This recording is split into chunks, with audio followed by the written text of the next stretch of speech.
In this video, we're going to look at data storage and compression. A bit is the basic unit of all computing memory storage terms and is either 1 or 0. The word comes from binary digit. The byte is the smallest unit of memory in a computer. 1 byte is 8 bits.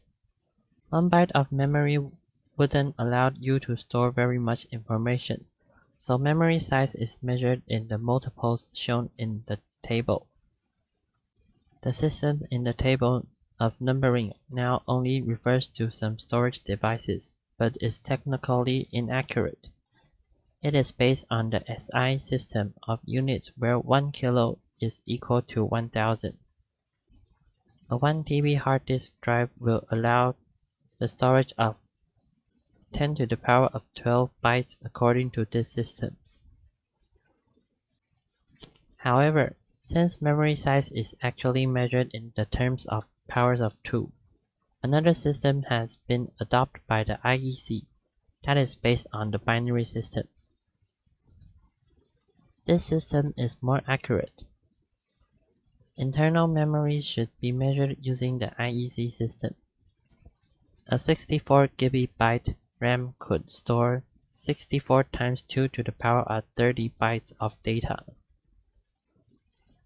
And then we'll look at the calculation of file size.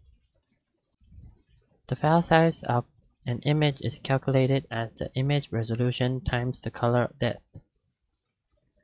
And the size of a mono sound file is calculated as the sample rate times the sample resolution times the length of the sample.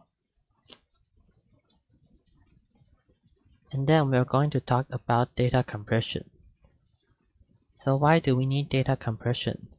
First of all, we can save the storage space on devices. And second, we can reduce the time taken to stream a music or video file. Third, we can reduce the time taken to upload, download, or transfer a file. And at last, we can reduce the cost. For example, when using cloud storage, the cost is based on the size of the files stored. And then we're going to talk about some methods of file compression.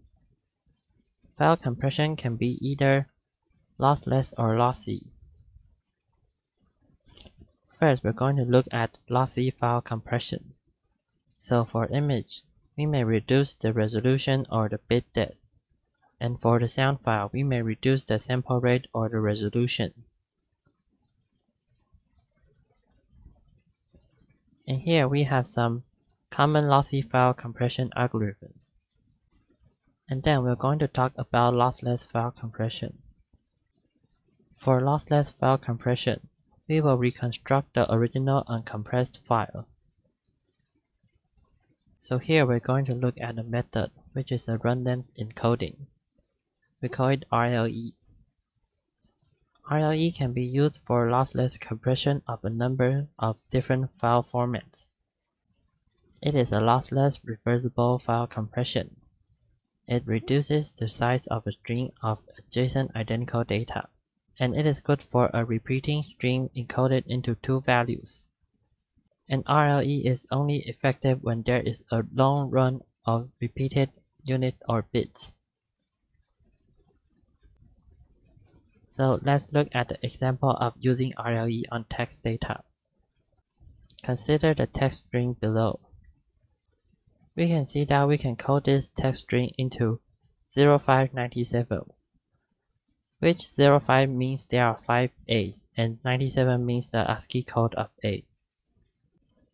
And we can code the B as 0498, which 04 means there are 4 B's and 98 means the ASCII code of B. And let's look at another example. We can see that the CDs are repeating. And if we only store 1 C, we only need 1 byte. But if we store 0199, we need 2 bytes. So the text string may be longer. So with this example, we may use another method. We can use a flag to indicate that if the following number is repeating units. So we can see the 255 is our flag. So with 255 in the front, we may see that the following units is a repeating unit. If we see 255, then we know that the second one means the number of repeating text, and the third one means the repeating text. So 07 means there are 7, and 97 means the text A. So we know that there are 7 A's here.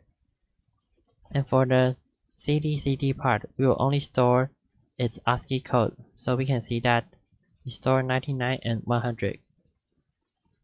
And this uses smaller storage than the original method.